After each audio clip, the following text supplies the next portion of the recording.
आज पैसा कमाने के मकसद मात्र से ही कोचिंग सेंटर चल रहा है। नोट बनाओ अभियान।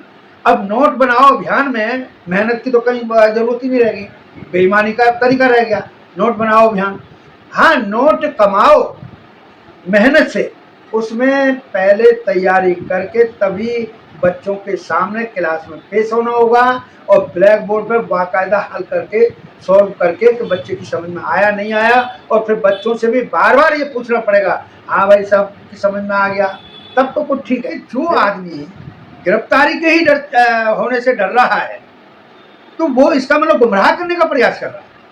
भाई जब आप राजनीतिक क्षेत्र में आ रहे हैं, विरोध प्रदर्शन करना चाहते हैं, तो उसमें आपकी गिरफ्तारी भी हो सकती है, आपको संवैधानिक तौर पर तो पकड़ा भी जा सकता है, मतलब मैन हैंडलिंग भी होगी। मैन हैंडलिंग का मतलब ये नहीं कि हाथापाई होगी, आपकी बाजू पकड़ करके पुलिस स्टेशन ले जाकर के बिठाया जा सकता है। जय भीम, मैं मेवालाल और आप देख रहे हैं बहुजन समय। साथियों, इस समय पूरे देश में चर्चा बना हुआ है कि अभिजीत दीपके अमेरिका में कॉकरोच जनता पार्टी बनाते हैं और बना के पूरे देश में भारत में तहलका मचा देते हैं कि जो काम विपक्ष को करना चाहिए, आज वो विपक्ष मौन है। अगर विपक्षी काम वो करता तो अभिजीत जैसे युवक जो है सड़कों पर क्यों आना पड़ता, और जो पेपर लीक हो रहा है उस पर आवाज़ क्यों उठाते। अब अभिजीत दीपके जो है अमेरिका से 6 जून को आ रहे हैं। उनका आशंका है कि मैं आऊँगा तो सरकार हमें गिरफ्तार कर लेगी। वो कह रहे हैं कि मैं आऊँगा, जाके परमिशन लूँगा सरकार से पुलिस स्टेशन पे, फिर जाके मैं प्रदर्शन करूँगा। और सवाल यहाँ ये पैदा हो रहा है कि जो अमेरिका में रहकर उन्होंने कॉकरोच जनता पार्टी का सोशल मीडिया के द्वारा पार्टी बनाया, क्या ये संवैधानिक है, गैर संवैधानिक है? ये सवाल मैं आज हमारे जो चीफ गेस्ट हैं उनसे जानूंगा कि आखिर सबसे पहले जेपी आंदोलन, फिर अन्ना आंदोलन, फिर कॉकरोच जनता पार्टी का ये आंदोलन जो जमीन पर उतर रहा है, तो क्या समाज में ये कुछ परिवर्तन लाएगा या केवल हवा हवाई होगा? आज हमारे साथ एडवोकेट सुरेश चंद्र जी हैं, इनसे समझूंगा कि आखिर ये कैसे देखते हैं। तो सर, मैं आपसे जानना चाहता हूं कि सबसे पहले आपसे मेरा ये सवाल है सर कि जो अभिजीत दीपके से भारत आ रहे हैं, तो क्या आपको आशंका है आते ही सरकार उनको गिरफ्तार कर लेगी? यदि भारत सरकार की जो नियमावली है उसके मुताबिक यदि उन्होंने कोई भी कानून तोड़ा तो गिरफ्तारी होगी। इनकी सफलता की बात गर्व में है। अभी उन्होंने क्या किया, अभी ऐसा तो कुछ नहीं किया, सबका सब मोबाइल पर, सोशल मीडिया पर ही चल रहा है, इंटरनेट मीडिया पर ही चल रहा है। तो अभी उस चीज़ का कोई जो प्रभुत्व कहेंगे अभी वो टिकाऊ नहीं नजर आ रहा है। सर, मैं कह रहा हूँ कि जिस तरह से अमेरिका में बैठ करके उन्हें सोशल मीडिया से कॉकरोच जनता पार्टी बनाया, तो ये पार्टी बनाना क्या संवैधानिक है, गैर संवैधानिक है? ये देखिएगा, भारतीय संविधान के मुताबिक आर्टिकल 324 में इस तरह की सारी व्यवस्थाएं दी गई हैं, और वो व्यवस्थाएं भी उसी आधार पर है कि आर्टिकल 19(1) का ए और 19(1) का बी ये जिक्र करता है कि प्रत्येक व्यक्ति को अपनी अभिव्यक्ति की आज़ादी है, व्यंग्यात्मक हो या नेचुरल। तो उस आधार पर कोई भी आदमी कहीं पर भी बैठ करके एक दल मतलब दल की रचना कर सकता है, लेकिन उसका संवैधानिक होना, असंवैधानिक होना तब प्रभावी होगा जब उनकी कुछ एक्टिविटी अकॉर्डिंग टू कॉन्स्टिट्यूशन होंगी तो कॉन्स्टिट्यूशन लिए है, और यदि कॉन्स्टिट्यूशन के खिलाफ है, देश की सुरक्षा और इन सारी बातों में कहीं उलट है, तो फिर वो गैर संवैधानिक है। लेकिन अभी तक उनकी सोच, उनका इस तरह का इकट्ठपन तैयार करना सोशल मीडिया पर, उसमें कहीं कोई आपत्ति नहीं है, और इतना काम तो संवैधानिक है। सर, मैं एक आपसे जानना चाह रहा हूँ, क्या अभिजीत दीपके जैसे लोग जो कॉकरोच जनता पार्टी से जुड़े हुए हैं, क्या इनको आरएस से, बीजेपी से, अमित शाह से बात करना जायज़ है?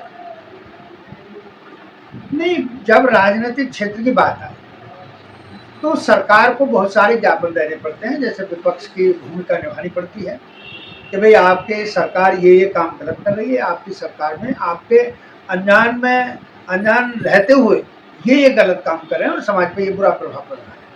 तो उसमें अभिजीत दीपके को भी अपने सारी ये चीज़ें वो भूमिका निभानी चाहिए और उनसे बात करने में आरएसएस का तो छोड़ दीजिएगा, लेकिन being a home minister Amit Shah को ज्ञापन देना एक आवश्यकता बनती है। जिस तरह से उनको आशंका लग रहा है कि मैं आऊँगा तो मुझे गिरफ्तार कर लिया जाएगा, मुझे जेल में डाल दिया जाएगा, महमूद प्राचा का इस पर एक उत्तर है कि ऐसे लोग, अगर आपको लाठी से डर लग रहा, डंडे से डर लग रहा, जेल जाने से डर लग रहा, तो आपको उतरना ही नहीं चाहिए। आपका क्या उत्तर है? मैं प्राचा साहब से बिल्कुल इस बात से सहमत। जो आदमी गिरफ्तारी के ही होने से डर रहा है तो वो इसका मतलब गुमराह करने का प्रयास कर रहा है। भाई जब आप राजनीतिक क्षेत्र में आ रहे हैं, विरोध प्रदर्शन करना चाहते हैं, तो उसमें आपकी गिरफ्तारी भी हो सकती है, आपको संवैधानिक तौर पर तो पकड़ा भी जा सकता है, मतलब मैन हैंडलिंग भी होगी। मैन हैंडलिंग का मतलब ये नहीं कि हाथापाई होगी, आपकी बाजू पकड़ करके पुलिस स्टेशन ले जाकर के बिठाया जा सकता है, आपके खिलाफ कार्रवाई की जा सकती है संवैधानिक कि आपने ये नियम तोड़ा है, कहीं शांति भंग की है, और जो उसके डेमोन्स्ट्रेशन के जो नियम है और उसके परमिशन का बात है, परमिशन में बिफोर 1 वीक एसेंशियल बनता है तो वो लेनी चाहिए। और फिर उसमें भी सारी बात क्लियर करनी पड़ती है कि भाई मेरे प्रदर्शन में इतना आदमी आ सकता है, वहाँ पर माइक का भी इस्तेमाल संभावना है या माइक का इस्तेमाल होगा ही, और हमारे स्वयं के सुरक्षा दल के लोग होंगे अथवा पुलिस के भी सहयोग की जरूरत है। ये सारी चीज़ें स्पष्ट करके तब कहीं जा करके, लेकिन जो आदमी इन चीज़ों से पहले ही डर रहा है तो फिर समझ लो उनकी सफलता फिर कहीं कर। अगर इस तरह से डर महात्मा गांधी डर जाते, जेपी आंदोलन में जल जाते, अन्ना हजारे डर जाते, बड़े बड़े आंदोलन हुए हैं, तो अगर ये लोग सुभाष चंद्र बोस अगर ये डर गए होते तो क्या जो अंग्रेज यहाँ से गए जा पाते यहाँ से? मैं पुरानी बात में क्यों जाऊँ, मैं बिल्कुल अभी हाल की बात कर लूँ ना कि मानवर कांशीराम साहब ने इस देश में एक आंदोलन चलाया, आर्थिक मुक्ति आंदोलन, सामाजिक परिवर्तन का। कभी उनके प्रोग्राम में लाठीचार्ज नहीं, कहीं कोई इस तरह की गिरफ्तारी नहीं, कहीं कोई गाली गलौज नहीं, बड़े शांतिपूर्वक उनका कार्यक्रम सफल हुआ, उनकी पार्टी सफल हुई, सत्ता तक गई। और चूंकि देश का सबसे बड़ा प्रदेश होता है उत्तर प्रदेश, मिनी इंडिया होता है, तो मैं ये भी मान लूँ कि माननीय बहन जी मुख्यमंत्री की हैसियत से प्रधानमंत्री जैसी नजर आती है। तो इसमें पुराने वाले वो आपका पुनः सवाल वही दोहराते हैं, उसी का अर्थ होता है कि भी अगर वो लोग ऐसा कर लेते, डर जाते, तो रिजल्ट कुछ नहीं होता इस देश में, पुराने वाला ही सब कुछ चल रहा है। सर, सरकार के जो अभिजीत दीपके हैं, सरकार के गले का हड्डी बन चुके हैं, अब सरकार असमंजस में है। देखिएगा, वो केवल मीडिया में ऐसा प्रतीत हो रहे हैं कि वो सरकार के गले की फांस बन गए हैं, लेकिन उनका व्यवहारिक स्वरूप जब जनता के सामने आएगा तब माना जाएगा ना। आज विपक्ष की बात है, अब विपक्ष कहीं कमजोर है या कमजोर कर दिया गया है, सत्ता पक्ष ये नहीं चाहता कि हमारी गलतियों पर कोई उंगली उठाए, हमें बताए कि भाई आपसे ये गलती हो रही है। तो सरकार का जो रोल है वही रोल अगर दीपके के साथ हो गया तो फिर तो सारा कुछ स्वाहा है, कुछ नहीं होने वाला। सर, जो काम अभिजीत कर रहे हैं सर, ये काम तो विपक्ष को करना चाहिए, लेकिन विपक्ष तो केवल मलाई खाने के लिए पार्लियामेंट में, संसद में जाके खूब लंबी चौड़े, लेकिन एक गोली डंडा खाने वाला क्या अभिजीत जैसे लोग होंगे? नहीं, तो अभिजीत दीपके ने अभी क्या काम किया है? केवल मात्र जो सोशल मीडिया है उसका उपयोग करके लोगों को कन्विंस करना चाहा है कि मैं ये काम करना चाहता हूँ। नहीं तो कॉकरोच जनता पार्टी का अगर झंडा देखें जो शुरुआती दिनों में चला है, तो भारत देश के झंडे के बिल्कुल खिलाफ है। रंग वही इस्तेमाल किए हैं, लेकिन जो बीच में चक्र है वो चक्र उसमें नहीं है, और हो सकता है आज भी सोशल मीडिया पे वो झंडा घूम भी रहा हो। तो अभिजीत दीपके काम क्यों नहीं कॉन्स्टिट्यूशनली कर रहे हैं, क्यों नहीं डिक्लेरेशन कर रहे हैं क्यों नहीं भारत आकर के, अब भारत आने की बात उन्होंने कही तो फिर वो तो पहले ही जब डर रहे हैं तो कल को ये भी कह देंगे कि टिकट मेरी कैंसिल कर, मुझे नहीं आने दिया। तो इतना तो डरपोक नहीं होना चाहिए, और जो आदमी डरपोक होगा वो कुछ कर नहीं पाए। सर उनका ये भी बयान आया सर, वो कह रहे हैं कि हम सोशल मीडिया पे कब तक खेलते रहेंगे, जब तक जमीन पे नहीं आएंगे तब तक हमारा कैसे पता लगा। उनको 2.5 करोड़ लोग उनका फॉलोअर बन गया, लेकिन जमीन पे आएंगे तब तो पता लगेगा ना हकीकत में कितने करोड़ जनता पार्टी साथ में है। बिल्कुल बिल्कुल बिल्कुल, आपकी चिंता वाजिब है कि ये तो हवा हवा में बात चल रही है। क्या है मीडिया, सोशल मीडिया, इंटरनेट क्या है, सब हवा हवा में है। जिस दिन हवा कहीं से रुक गई उसी दिन सब कुछ बेकार हो गया। तो भाई अभिजीत दीपके को प्रैक्टिकली आकर के, जनता के बीच आकर के अपनी बात कहनी चाहिए। वो डेमोन्स्ट्रेशन की भी जो जगह तय की है जंतर मंतर, वहाँ पर बाकायदा आना चाहिए। और जैसा वो महसूस कर रहे हैं तो वास्तव में भारतीय जनता जो अगर कहीं वर्तमान की सत्ता है, सत्ता में जो सरकार है, सरकार जिसकी सत्ता है उसको, या जिस दल की सत्ता है उसके कारनामों को उजागर करेंगे तो जनता उनका साथ पूर्णतः, मुझे भी यकीन होता है कि साथ दे सकती है। बगैर सोचे समझे तो भारत की जनता अब साथ देने वाली नहीं है, क्योंकि दो मौके देख लिए हैं। ये जो अन्ना हजारे वाला डेमोन्स्ट्रेशन देख लिया है, क्या अन्ना हजारे वाले उसमें डेमोन्स्ट्रेशन में किन्हीं और लोगों का हाथ था, अन्ना हजारे उनके साथ, उनके उस साथ खेल गए, और उसमें जो दिल्ली का तो माहौल और देश का भी माहौल कोई फायदेमंद नहीं रहा है, नुकसानदायक। सर जिस तरह से सरकार का बयान आया है, ये टुकड़े टुकड़े गैंग के हैं, और अभी जो उन्होंने कॉन्फ्रेंस किया है कॉन्स्टिट्यूशन क्लब में, आरजेडी का उसमें परमिशन आ रहा है कि जब वहाँ परमिशन लेने गए तो आरजेडी का लेटर पैड था। तो सरकार का कहना है कि ये राजनीतिक पार्टियों की इसमें से है। नहीं, ये तो हो सकता है, डेमोन्स्ट्रेशन में कौन कौन शामिल हो जाएगा, ऐसा कोई रोक लेगा? भाई सबको संवैधानिक अधिकार है कि कोई डेमोन्स्ट्रेशन, प्रदर्शन भारतीय संविधान की नियमावली के मुताबिक हो रहा है और उसमें कोई शामिल होना चाहता है तो 19(1) के मुताबिक और 19(1) के मुताबिक, जो आर्टिकल हमारे कॉन्स्टिट्यूशन के हैं उनके मुताबिक उनको आज़ादी है व्यक्ति की अपनी बात कहने की। तो कोई भी छोटा दल है, बड़ा दल है, मध्यम वर्ग का दल है, और कोई भी व्यक्ति विशेष है वो शामिल हो सकता है। तो उन्होंने, अगर आरजेडी वालों ने अपना लेटर हेड इस्तेमाल किया है, या इन लोगों ने अगर चोरी जारी करके लेटर हेड इस्तेमाल किया है, तो फिर ये जिम्मेदार है। आरजेडी ने क्लियर कर दिया है यदि, तो फिर सब आदमी उसमें शामिल हो सकते हैं, उस पर कोई रोक नहीं बनती। एक चीज़ और हमें क्लियर करें मैं दर्शकों को, ये विपक्ष में कौन आता है? जो पार्लियामेंट में, संसद में बैठते हैं वो विपक्ष है कि पूरी जनता विपक्ष है? देखिएगा, पूरी जनता को तो हम विपक्ष नहीं कह सकते, क्योंकि जनता ही तो सरकार बनाती है।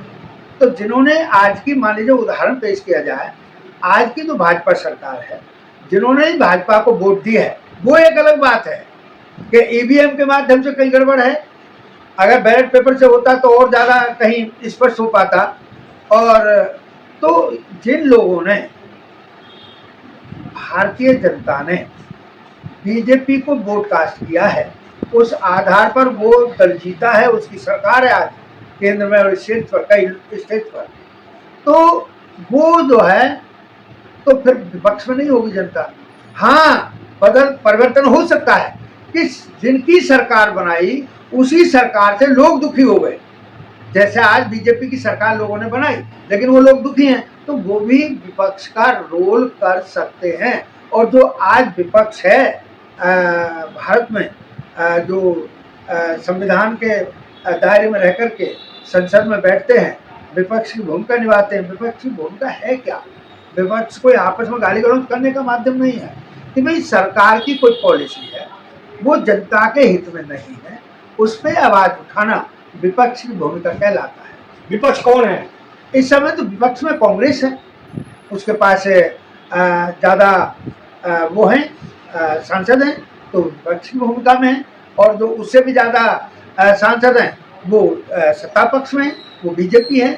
और छोटे छोटे दलों के पास भी, जिनके पास भी सांसद हैं, वो विपक्ष की तरफ भी जा सकते हैं और वो सत्ता पक्ष की तरफ भी रह सकते हैं। ये तो आज़ादी है उनकी, लेकिन वो सारा कुछ जो विपक्ष की भूमिका निभाने वाली बात है, तो जनता भी विपक्ष में अपना डेमोन्स्ट्रेशन कर सकती है, लेकिन संसद में जाकर के वहाँ अपनी बात नहीं कह सकती है। संसद के नज़दीक जंतर मंतर है, वहाँ जाकर के इसी तरह का डेमोन्स्ट्रेशन वो भी कर सकते हैं, लेकिन वो भी कोई ना कोई मुखिया बना करके करेगा। जैसे अन्ना हजारे वाला था तो कांग्रेस के खिलाफ किया उन्होंने, दूसरे दल को सत्ता दिलवा दी इस देश में, लेकिन दूसरे दल भी कोई खड़े नहीं उतर रहे हैं शासन सत्ता चलाने में। आज जनता त्रस्त है, भारत की दुखी है।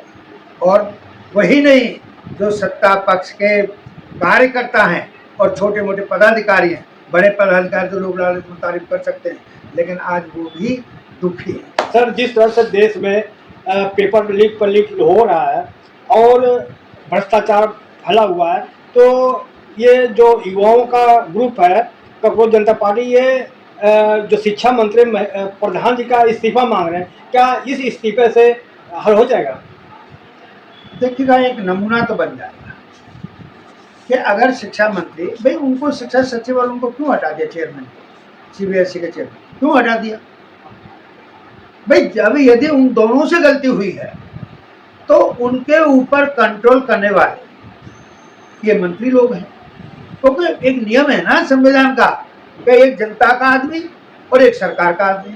तो जो सेक्रेटरी है वो सरकार का आदमी है और जो मंत्री है वो जनता का आदमी है। मंत्री सरकार की तरफ से है, जीतने के बाद है, सत्ता में बना है, लेकिन वो सरकार का जनता का आदमी हो गया और सेक्रेटरी सरकार का। तो जब सेक्रेटरी फेल है, उसको आपने हटा दिया वहां से, चेयरमैन को हटा दिया वहां से, तो कहीं ना कहीं खामी पा करके तो धर्मेंद्र प्रधान को या जो भी प्रधान है, जो भी शिक्षा मंत्री है, उसको स्वयं अगर त्याग पत्र दे देता है तो बहुत अच्छी बात है। नहीं तो जो लोग मांग कर रहे हैं फिर उनकी बात जाएगी। अगर मान लो शिक्षा मंत्री धर्मेंद्र प्रधान हटा देते हैं तो कोई आएगा तो क्या दूध का धुला रहेगा? वो नहीं, ये तो देखिएगा भविष्य की बात है कि मान लीजिए मैं एक बेईमान से और सुपर बेईमान कहीं मैं किसी भी पद पर ला देता हूँ, तो फिर तो ये तो भविष्य के ऊपर रह जाता है कि वो उसका चरित्र और उसका व्यवहार स्वभाव कितना जनता के प्रति पॉजिटिव है, उसके ऊपर डिपेंड करता है। ये कोई गारंटी नहीं दे सकता कि भविष्य में जिसको मंत्रालय दिया जाए, यही इनको भी अपना चरित्र और इनको भी अपने कार्य प्रणाली बदलने का मौका अगर देते हैं सरकार देती है तो उसमें भी कोई दोष नहीं है, लेकिन कम से कम उसका कोई नमूना तो आए सामने कि हाँ भाई देखो ये परिवर्तन गारंटी है मेरी, कल से लीक नहीं होगा। और यदि ये अभी भी उसी में संदिग्ध स्थिति में कि कल के टेस्ट के लिए, कल के एग्जाम के लिए कोई गारंटी नहीं ले रहा है, तो फिर तो कोई कुछ कहा ही नहीं जा सकता। लेकिन यहाँ से चूंकि आपने एक मुद्दा दिया है, मुझे एक बात बताइएगा, पेपर लीक करने वालों में कितने सरुकास के बच्चे हैं, कितने अल्पसंख्यक हैं, कितने बैकवर्ड के लोग? बैकवर्ड का लोग भी होगा कोई तो वो उलझा हुआ होगा। मैं बड़ा विचित्र बात कह रहा हूँ कि अपराध करने में वही हैं सर, जब वही हैं तो उसका निराकरण होना चाहिए। सर मैं कह रहा हूँ पेपर लीक केवल बीजेपी की शासन में हो रहा है, इसके पहले कांग्रेस के भी शासन में पेपर लीक होता था। पेपर लीक तो कांग्रेस के शासन में हुआ, ऐसा नहीं है कुछ भी। हाँ तो क्लियर, और उससे पहले भी हुए। पेपर लीक होना कोई बहुत बड़ी बात नहीं है, लेकिन अपराध बहुत बड़ा है, उसको रोकना नितांत आवश्यक है। तो ये तो ऐसे होता रहा है पहले भी, लेकिन आज बहुतायत में है, आज मात्रा उसकी ज़्यादा हो गई है। आज जो मेहनत करके लोग एग्जाम में बैठते हैं, उनकी की हुई मेहनत पर पानी फेरने का काम होता है कि कुछ लोग तो घर बैठ करके पैसे के आधार पर पेपर खरीद लेते हैं, तो पैसे वालों का खेल हो गया ना। उस बात पर आइएगा कि अगर पहले पेपर लीक होते थे तो उनका निराकरण होता था। आज तो अब देखिए ना, इतना टाइम क्यों दे दिया, तुरंत तत्काल करा देते भाई। जिसने मेहनत अभी एग्जाम पास करने के लिए की है, और अगर 4 दिन पीछे 10 दिन पीछे ही एग्जाम हो जाता है तो उसकी मेहनत पहले वाली भी इंक्लूड हो जाती है और नई मेहनत के आधार पर पुनः कर लेता। दिल तो दुखता, नुकसान तो होता, लेकिन सफलता हासिल कर सकता था। लेकिन अब इतना दिन तो फिर तो वो भी प्लानिंग कर रहे होंगे, वो चोर किस्म के लोग भी तो प्लानिंग कर रहे होंगे कि अब की बार कौन सी टेक्नोलॉजी अपनाई जाए कि पेपर लीक करा लें और उसे हम बेच लें, उससे हम अमीर हो जाएं। इसके अलावा और कुछ हो रहा हो तो बताएं। मैं कह रहा हूँ पेपर परीक्षा बार बार लीक क्यों हो रहा है सर? देखिएगा, एक ये अवगुण है।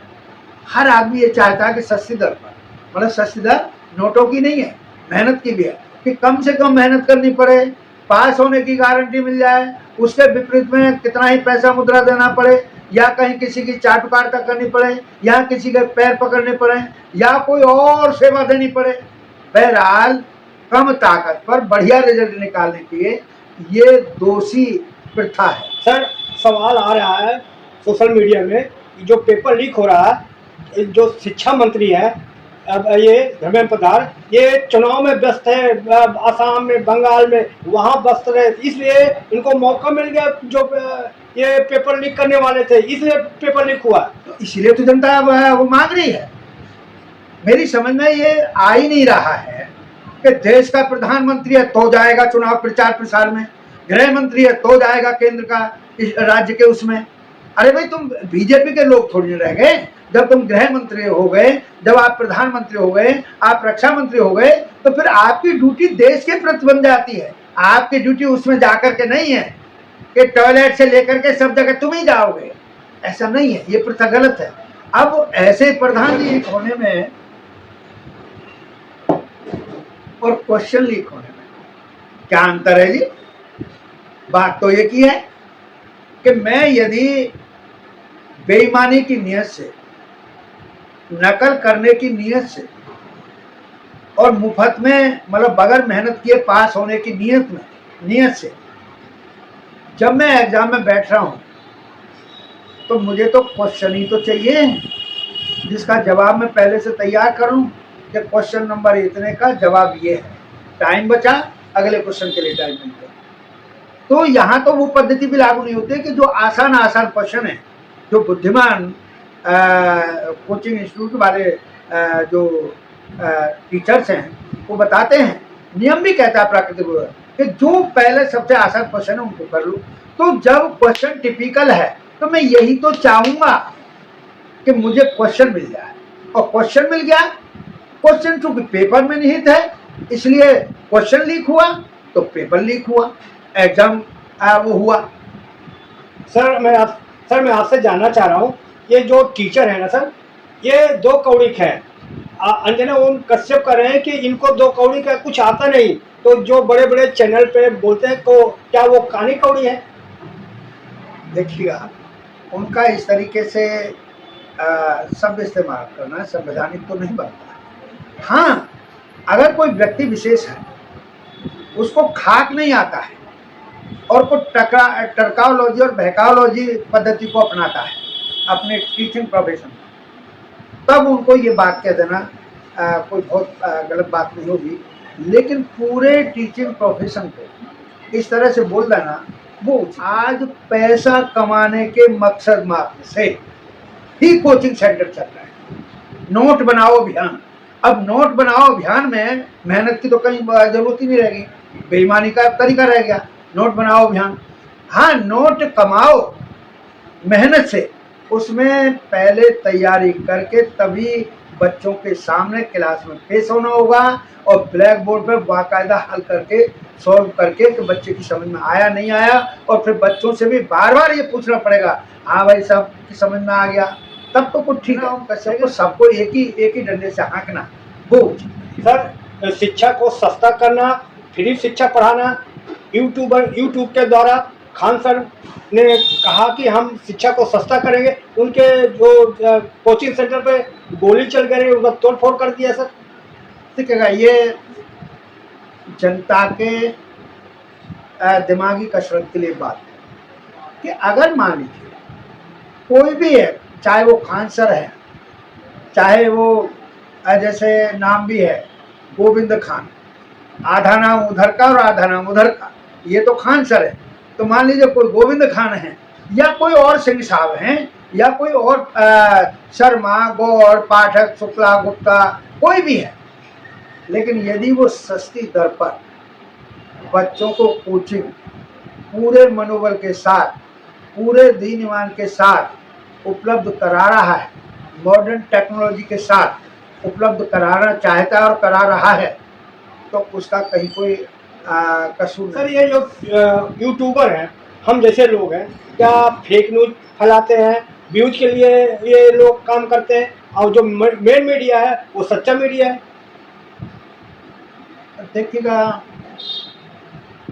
जो फेक शब्द है उसकी एक परिभाषा है कि कोई झूठी बात लाता है, समाज को गुमराह करता है, तो उसमें वो जो मीडिया का है या सोशल मीडिया का है या यूट्यूबर है, वो तो फिर ठीक है। और इसके विपरीत जो धर्म बनता है, नियमावली कहती है कि सच्ची और अच्छी बात को ही हमको समाज तक ले जाना चाहिए। जैसे उन कॉमर्शियल चैनल्स को तो आजकल दूसरा शब्द दे रखा है ना, जनता ने दे रखा है। मैं तो नहीं कह रहा हूँ इस बात को कि godi media, what is the meaning of godi media, what is the definition of godi media. कि कहीं ना कहीं तो गोदी मीडिया के जो डायलॉग हैं वो बिल्कुल आपकी परिभाषा में फेक न्यूज़ का हिस्सा बनते हैं, और इस तरह का उनको नहीं करना चाहिए। और यदि यूट्यूबर है सच्ची और अच्छी बात को जो चौथा स्तंभ कहता है उस भूमिका को निभाता है, तो उससे फिर कोई सच्चा और अच्छा चैनल और उसको चलाने वाला दूसरा कोई हो नहीं सकता। लास्ट सवाल, क्या अभिजीत के साथ है या अभिजीत को अभी परीक्षा जांच करेंगे आप? नहीं, मैं एक साथ कैसे हो जाऊंगा? अभी अभिजीत दीपके को मैंने देखा नहीं, जाना नहीं, बात हुई नहीं, उसका टेस्ट नहीं हुआ, उसको कितना ज्ञान है, कितना विज्ञान का है, कितनी वो पॉलिटिक्स जानता है, कितना धार्मिक क्षेत्र में है, कितना प्रांतीय आधार पर उसको ज्ञान है। तो ऐसे तो एक साथ कह देना कि मैं उसके साथ हूँ, ऐसे नहीं। वो तो करे बार बार मैं बाबा साहब अम्बेडकर संविधान के अनुसार काम करूंगा। तो इंडिया में रह करके करते नहीं इस काम को, वहाँ क्यों जा रहे हैं? चलो ठीक है। तो साथियों देख सकते हैं किस तरह से मैं जो अभिजीत दीपके हैं उनके बारे में, और जो राजनीति है क्या जो जेपी आंदोलन है और अन्ना आंदोलन की तरह इनका आंदोलन सफल होगा, कैसे आप देखते हैं हमारी बातचीत प्रतिक्रिया में जो बताएं। और आपसे निवेदन है कि हमारे चैनल पर नए हैं, हमारे चैनल को सब्सक्राइब करें, लाइक करें, कमेंट करें। साथियों आपसे विनती है कि आपका ये जो कमेंट है किसी का सोच बदल सकता है, आप कमेंट करें और हमें आर्थिक मदद देने के लिए आप ज्वाइन बटन दबाएं। धन्यवाद।